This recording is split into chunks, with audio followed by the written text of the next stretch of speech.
이제 다시 볼게요. 자, 설명 방법 파악하면 읽히고, 자, 우리 당연히 설명하는 글. 자, 대상에 대한 지식과 정보를 전달하기 때문에, 자, 대상, 일단 특성을 먼저 정리를 해보면, 자, 지식과 정보는 내 의견이 전혀 들어가지 않은 아주 객관적인 글.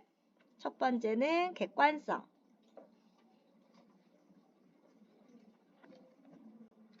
그러면서 정확한 사실만 써야 돼요. 사실성. 자, 독자가 쉽게 이해해야 되니까 세 번째. 자, 단어가 너무 어려우면 안 되겠죠? 평범할 평, 쉬울 이, 평이성. 자, 평범하고 쉬운 단어들을 사용해서 이해를 높여줍니다. 만약 내가 꼭 어려운 개념어를 써야 한다면 바로 정의의 설명 방법을 사용해서 그 개념을 한 번 더 쉽게 풀어줘야 되고, 또 네 번째, 자, 문장이 너무 길면 이해가 잘 안 돼요. 그래서 짧으면서도 뜻이 분명하게 나타나야 됩니다. 명료성. 마지막으로 굉장히 체계적인 글이에요. 체계성. 그래서 이 체계까지 파악해서, 구조를 파악해서 읽기까지 해야 제대로 설명하는 글을 읽었다라고 말할 수가 있어. 자, 그러면 일단 설명 방법에는 어떤 것이 있냐라고 했는데 체계부터 먼저 정리해보면, 우리 아까 체계가 있다고 그랬죠?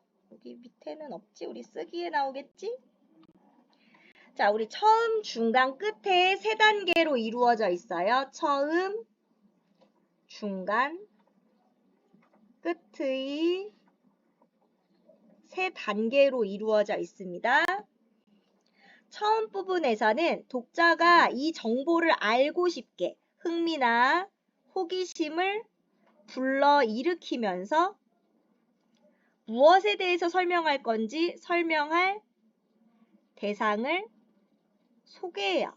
그래서 지금부터 이것에 대해 알아보자 또는 살펴보겠다와 같이 직접적으로 설명 대상을 먼저 소개해주고, 중간에는 아까 소개하기로 했던 거대로, 그 순서대로 구체적인 정보를 전달해요.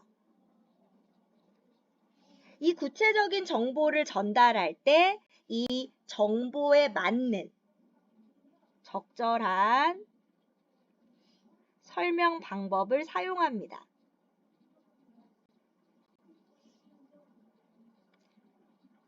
자, 독자가 쉽게 이해할 수 있도록 대상의 특성에 맞는 적절한 설명 방법을 사용할 거고, 자, 다 쓰고 나면 마무리 끝부분은 지금까지 했던 내용을 요약, 정리하면서, 자, 그리고 뒤에다가는 뭐 당부나 혹은 앞으로의 전망이나 뭐 제안 같은 걸 넣으면서 마무리할 수 있어요.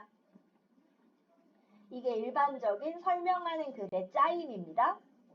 자, 그래서 우리 설명 방법의 종류 주로 중간에 들어갈 거야. 자, 글쓴이는 대상이나 상황을 효과적으로 설명하기 위해 여러 가지 설명 방법을 쓸 건데, 꼭 여러 개를 많이 써야만 좋은 게 아니고, 내가 설명하려는 대상과 딱 맞는 적절한 설명 방법을 적절히 쓰는 게 중요해. 자, 이를 통해 독자는 설명하는 대상이나 상황을 쉽게 이해할 수 있다라고 했습니다. 그래서 이제 설명 방법을 이해해보고 어떤 설명 방법이 사용됐는지, 그 설명 방법을 알면 대상의 어떤 특성을 설명하고자 했는지를 이해할 수 있어요. 그걸 보면 그 부분의 중심 내용을 알 수 있고, 이 중심 내용을 바탕으로 글 전체의 구조까지 파악해 볼 겁니다. 자, 먼저 첫 번째. 대체로 무엇은 무엇이다의 형식. 자, 대상의 의미와 범위 또는 개념을 풀어주는 설명 방법, 정의입니다. 자, 문학이란 무엇인지, 자, 개념과 의미를 설명합니다. 인간의 사상이나 감정을 언어로 표현한 예술이다. 자, 두 번째는 예시, 구체적인 예를 들어 설명하는 방법. 그래서 우리에게 익숙하고 구체적인 예를 들어 이해를 높여줘요. 한식에는 불고기, 비빔밥, 김치찌개, 파전 등 뭐뭐 등 하면, 자, 한식의 예를 쭉 들어줬다는 걸 보여줍니다. 예시. 자, 비교대조. 둘 이상의 대상을 견주면 일단 비교대조인데 공통점으로 설명하면 비교. 자, 희곡과 소설 두 가지를 견줄 거야. 자, 갈등을 중심으로 전개되는 문학 작품이다. 둘 다 갈등이야. 공통점이니까 비교. 자, 차이점을 중심으로 설명하면 차이점. 자, 대조라고 보고요. 희곡과 시나리오 두 가지를 견줄 거야. 희곡은 연극 대본, 시나리오는 영화 대본. 자, 무엇이 대본이냐의 차이를 중심으로 설명했죠. 대조. 자, 이번에는 분류와 구분. 비슷한 특성을 지닌 대상들을, 자, 중요한 건 일정한 기준이 있고요. 묶거나 나눌 거야. 자, 그래서 묶거나 나눠서 설명할 거야. 자, 묶어주면은 분류야. 작은 항목들을 큰 항목으로. 자, 작은 걸 더 상위 개념으로 묶어주면 분류. 자, 예를 들면 명사, 대명사, 수사를 자, 일정한 기준, 뭐에 따라? 기능에 따라 체언으로 묶었고 동사, 형용사는 용언으로 관형사, 부사는 수식어으로 무엇을 기준으로? 기능을 기준으로 묶어줬어요. 분류. 큰 항목을 다시 작은 걸로 상위 개념을 하위 갈래로 나눠줄 거야. 그럼 구분이야. 자, 한국의 단어는 자, 똑같이 기준은 기능이었어요. 기능. 자, 기능에 따라 자, 단어를 더 작은 단위, 체언, 용언, 수식어, 관경, 두위반으로 나눠주면 구분이 됩니다. 자, 분석은 하나를 쪼갤 거야. 자, 하나의 대상을 이루고 있는 구성 요소 또는 구조 이런 걸 설명하는 게 분석이에요. 곤충이라는 대상이 하나 얘를 뭐 어떻게 이루고 있는지 구성 요소별로 쪼개주는 거야. 이 몸은 머리, 가슴, 배 하고 쪼개줬죠? 이 머리만 가지고 와서 곤충이라고 부르지 않아. 머리, 가슴, 배 다 있어야 돼. 자, 그러면 이번에는 어떤 결과를 가져오게 한 원인을 분석하거나 어떤 원인에 의해 결과적으로 초래된 현상을 분석. 결과가 앞에 나와도 되고 왜 안 써져? 원인이 앞에 나와도 되고 자, 순서는 상관없어요. 원인 할 때 인, 결과 할 때 과, 인과.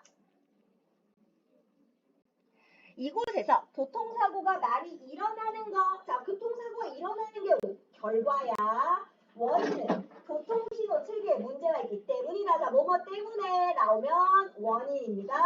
자, 교통신호 체계에 문제가 있는 게 원인, 교통사고가 많이 일어나는 결과, 이런 게 인과. 자, 이렇게 우리 설명 방법을 파악하며 글을 읽기로 했는데 자, 우리 설명 방법을 파악하면 뭐가 좋다? 바로 여기서 설명하려는 대상이 무엇인지 대상의 특성을 알 수 있고 이걸 바탕으로 내용 전개 방식이나 구조까지 체계적으로 알 수가 있다라는 얘기. 자, 설명 방법을 파악하며 읽으면 내용을 파악하는 데 도움이 되고요. 자, 설명 방법 안에 대상의 특성이 드러나기 때문에 이 특성을 명확하게 파악할 수 있고 이것을 바탕으로 글의 전개 방식, 구조까지 체계적으로 이해할 수 있습니다. 자, 그럼 바로 본문으로 가보면 정전기가 겨울로 간 까닭은 자, 그래서 설명 대상은 정전기입니다. 자, 우리 처음 부분 볼게요. 자, 겨울만 되면 정전기가 기승을 부린다. 여기가 중심 문장. 중심 문장에다가는 파란색으로 표시해 볼게요.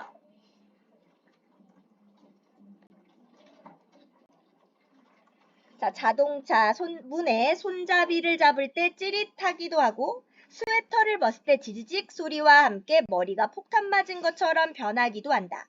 심지어 친구의 손을 잡을 때 정전기가 튀어 깜짝 놀라는 경우도 있다. 자, 우리가 경험해 봤을 법한 이런 것들을 예를 들어서 보여주고 있죠. 예시. 흥미유발. 자, 우리가 정전기를 경험했을 예들을 들어서 흥미를 불러주고 우리를 깜짝 놀라게 하는 정전기. 도대체 이런 정전기는 왜 생기는 것일까 했으니까 전체적으로 뭐가 사용되겠니? 이런 것이 원인이 되어서 정전기가 생기는 결과를 가져오는 거니까 전체적으로 인과가 많이 나타나겠구나 라는 걸 알 수 있죠? 자, 도대체 이런 정전기는 왜 생기는 것일까? 자, 질문을 통해서 설명 대상을 소개하고 있어요.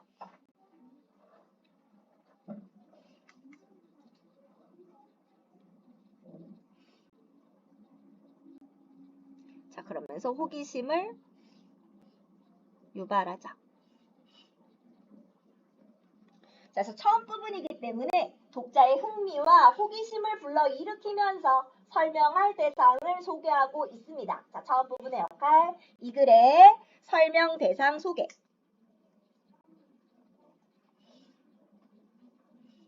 바로 정전기 또는 정전기가 생기는 까닭.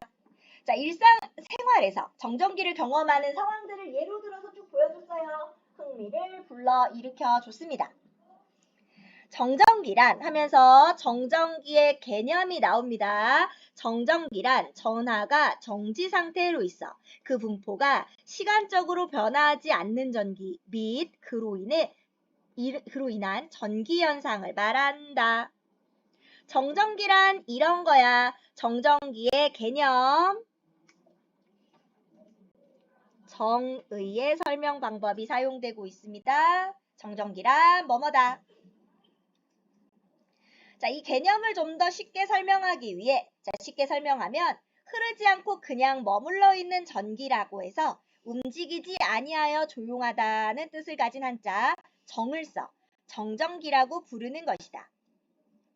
우리가 실생활에서 쓰는 전기가 흐르는 물이라면 정전기는 자, 두 가지를 견주고 있어요. 실생활에 쓰는 전기와 정전기를 견줌으로써 정전기의 특성을 보여주고 정전기에 대해서 더 잘 이해할 수 있도록 도와주는 거야. 자, 높은 곳에 고여있는 물이다. 정전기의 전압은 수만 볼트에 달하지만 우리가 실생활에서 쓰는 전기와는 다르게 전류가 거의 없어 위험하지는 않다. 자, 두 가지를 견주고 있으니까 비교와 대조입니다.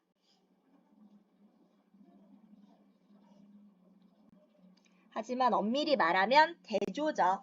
왜냐하면 둘의 차이점을 통해서 정전기의 특성을 이해하는 데 도움을 줘요.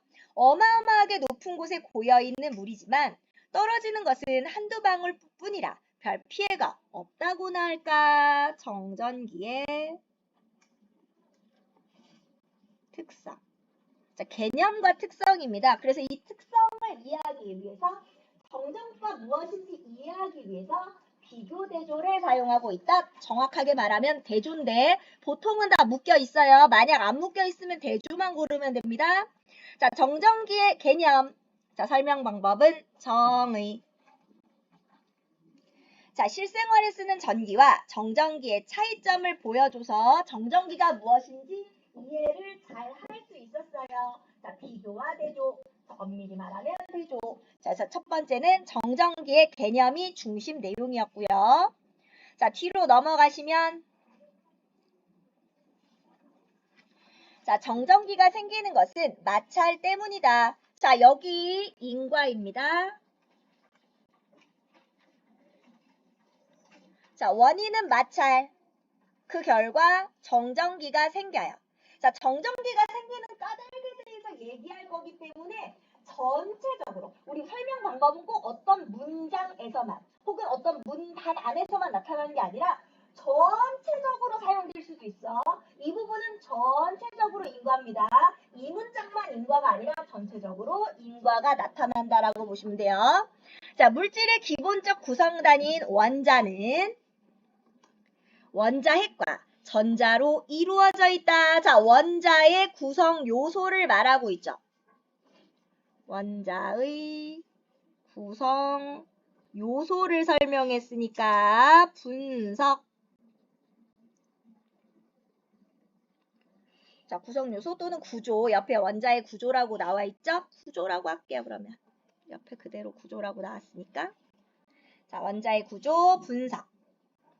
전자는 작고 가벼워서 마찰을 통해 다른 물체로 쉽게 이동하기도 한다. 이건 문제에 잘 안 나오지만 그래도 전자가 작고 가벼운 게 원인이고 마찰을 통해 다른 물체로 쉽게 이동하는 게 결과입니다. 어서 나오면 인과로 볼 수 있어요. 자, 생활하면서 주변의 물체와 접촉하면 마찰이 일어나기 마련인데 그때마다 우리 몸과 물체가 전자를 주고받으며 몸과 물체에 조금씩 전기가 저장된다. 한도 이상의 전기가 쌓였을 때 전기가 잘 통하는 물체에 닿으면 그동안 쌓였던 전기가 순식간에 불꽃을 튀기며 이동하면서 정전기가 발생하는 것이다. 자, 지금 여기까지 쭉 중심 문장 딱히 찝을 수 없습니다. 자, 뭐가 나왔어요? 정전기가 이 발생하는 원리에 대해서 쭉 설명했어. 자, 원인은 마찰이고요. 이 마찰을 통해 전기가 쌓이다가 자, 이때 전기가 잘 통하는 물체에 닿으면 자, 이동하면서 정전기가 발생한다. 자, 우리 이 부분의 중심 내용 꼭 알아야 돼요. 정전기가 발생하는 원리들이 나왔습니다. 자, 그런데 정전기로 고생하는 정도는 사람마다 다르다. 우리 주변에는 정전기로 유별나게 고생하는 사람이 꼭 있다. 다른 사람이 만졌을 때에는 괜찮았는데 이들이 만지면 어김없이 튀는 정전기. 왜 정전기로 고생하는 정도가 사람마다 다른 것일까? 의문을 먼저 제시해 주고 자, 정전기가 언제 잘 생기는지를 보면 답을 알 수 있다. 우선 정전기는 건조할 때 잘 생긴다. 습도가 높으면 자, 첫 번째는 습도예요. 공기 중의 수분이 전하가 흘러갈 수 있는 도체 역할을 하여 정전기가 수시로 방전된다. 따라서 습도가 높으면 정전기도 잘 생기지 않는다. 이 부분도 인과죠. 여름보다 겨울에 정전기가 기승을 부리는 것은 이런 까닭에서다. 전체적으로 인과입니다. 땀을 많이 흘리는 사람보다는 적게 흘리는 사람에게, 지성 피부를 지닌 사람보다는 건성 피부를 지닌 사람에게 정전기가 많이 생기는 것도 같은 까닭에서이다. 이런 까닭이라는 게 다 원인이야. 정전기는 주로 물체 표면에 존재하기 때문에 그 사람의 피부 상태에 따라 정전기의 발생 정도가 달라진다. 둘째로 정전기는 전자를 쉽게 주고받을 수 있는 마찰에 의해 잘 생긴다. 두 번째는 마찰. 자, 마찰할 때 전자를 쉽게 잃는 물체가 있고 전자를 쉽게 얻는 물체가 있다. 예를 들면 이런 원인 나오는 거 다 인과예요. 자, 예를 들면 털가죽 종류는 전자를 쉽게 잃고 플라스틱 종류는 전자를 쉽게 얻는다. 예를 들었으니까 예시. 전자를 쉽게 잃는 물체부터 쉽게 얻는 물체까지 순서대로 나열한 것을 대전열이라고 하는데 그 순서는 다음과 같다. 자, 그러니까 쉽게 잃는 애부터 쉽게 얻는 애까지 나열했어요. 우리 몸은 전자를 잘 잃는 편이므로 전자를 쉽게 얻는 나일론, 아크릴, 폴리에스테르 같은 합성 섬유로 된 옷을 자주 입는 사람은 정전기와 친할 수밖에 없다. 정전기가 잘 발생하는 사람에게 털가죽, 명주, 면과 같은 천연 섬유로 된 옷을 입으라고 말하는 데에는 다 까닭이죠. 왜? 바로 이 대전열이 쉽게 잃는 쪽으로 가야 정전기가 발생하지가 않게 되니까 정전기가 발생하기 어려워지니까 어느 쪽으로 가지 말고 잃는 쪽의 옷을 입어라 라고 얘기한다라는 얘기입니다. 자, 그래서 여기서는 자, 정전기 발생에 영향을 주는 요소. 왜 사람마다 왜 다를까? 그 까닭을 알아봤어요. 자, 사람마다 다른 까닭은 두 가지가 나왔는데 습도와 마찰입니다. 습도도 인과, 마찰도 인과예요. 원인이니까요. 자, 오른쪽 가시면 자, 정전기가 생기는 까닭 나오면 인과. 자, 정전기가 잘 발생하는 경우는요. 습도가 낮을 때와 전자를 쉽게 얻는 물체와 마찰할 때입니다. 자, 만약 피부가 건조한 사람이 이러한 충고를 무시하고 합성섬유 소재의 스웨터를 입었다가는 아 따가워 하며 비명을 지를 수 있다. 그래도 이렇게 발생한 정전기는 인체에 큰 해를 입히지 않는 편이다. 그러나 정전기가 매우 위험한 경우도 있다. 예를 들었으니까 전부 다 예시예요. 발화점이 낮은 기름 종류를 운반하는 유조차는 정전기가 만들어내는 작은 불꽃으로도 큰 위험에 처할 수 있다. 이를 막기 위해 유조차의 뒤쪽에는 땅바닥으로 늘어뜨린 접지장치가 달려있다. 이 접지장치를 통해 정전기를 땅으로 내보내는 것이다. 자, 발화점이 낮은 기름 종류를 운반하는 유조차 첫 번째고요. 첨단 반도체 사업장. 정전기와 싸우는 전쟁터라고 해도 될 정도이다. 반도체 부품은 정전기에 의해 쉽게 파손된다. 그래서 사업장에서 일하는 사람들은 주변에 정전기가 쌓일 만한 큰 물체를 절대 놓지 않는다. 또한 소매와 양말에 접지선이 달린 특수한 옷을 입고 반도체를 다룬다. 이처럼 정전기를 없애는 것이 산업 현장에서는 매우 중요한 과제다. 예시. 자, 정전기가 해로운 경우를 혹은 위험한 경우를 예로 들어줬고요. 그렇다고 정전기가 마냥 해로운 것만은 아니다. 정전기는 우리 생활을 편리하게 하는 데에도 이용되고 있다. 이번에는 이로운 경우. 역시 예시. 복사기는 정전기를 이용한 대표적인 제품이다. 복사기는 정전기를 이용해 토너에 잉크가루를 종이에 붙인다. 집진기도 정전기를 이용해서 공기 중에 먼지를 모은다. 식품을 포장할 때 쓰는 랩이 그릇에 잘 달라붙는 것도 정전기 때문이다. 예시. 랩, 식품을 포장할 때 쓰는 랩. 이처럼 정전기는 이롭기도 하고 해롭기도 한 존재다. 자, 해로운 경우와 이로운 경우. 복사기. 전부 다 예를 들어줬으니까 예시. 자, 뒤로 넘어가 봅시다. 자, 이제 중간 네 번째. 이제 정전기의 특성을 알았으니 조금만 주의를 기울이면 정전기 때문에 깜짝 놀랄 일을 줄일 수 있다. 구체적으로 어떻게 하면 좋을까? 바로 정전기 예방 방법입니다. 우선 적절한 습도를 유지할 필요가 있다. 첫 번째 방법, 가습기나 어항 등으로 집안 습도를 높이고 보습크림을 발라 피부를 촉촉하게 유지하면 도움이 된다. 물을 많이 마시는 것도 피부 상태를 건조하지 않게 하는 데 도움이 된다. 예시. 자, 어떻게 습도를 유지하는지 구체적인 예를 들어 보여줬어요. 플라스틱 제품을 사용할 때는 특히 주의해야 한다. 자, 어떻게 주의하는지 또 구체적으로 예를 듭니다. 합성 섬유 소재 옷은 섬유 유연제를 넣어 헹구면 정전기가 많이 줄어든다.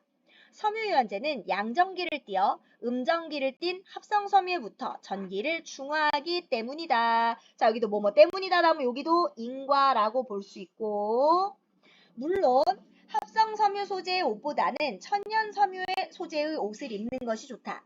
최소한 몸에 직접 닿는 부분이라도 천연 섬유 소재의 옷을 입어 정전기로부터 피부를 보호하자.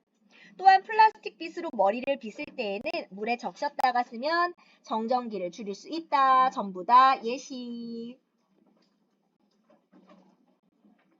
자, 마지막으로 평소에 전기를 중화하는 습관을 들이는 것도 좋다. 자동차 문을 열기 전에 손에 입김을 하하고 물어보자. 입김으로 손에 생긴 습기가 정전기 발생 확률을 낮춰준다. 정전기가 튈 것 같은 물건은 덥석 잡지 말고 손톱으로 살짝 건드린 다음 잡으면 손톱을 통해 전기가 방전돼 정전기를 예방할 수 있다. 역시 구체적인 예를 드는 예시. 자, 이제 끝부분. 자, 예방하는 방법은 적절한 습도를 유지하고요.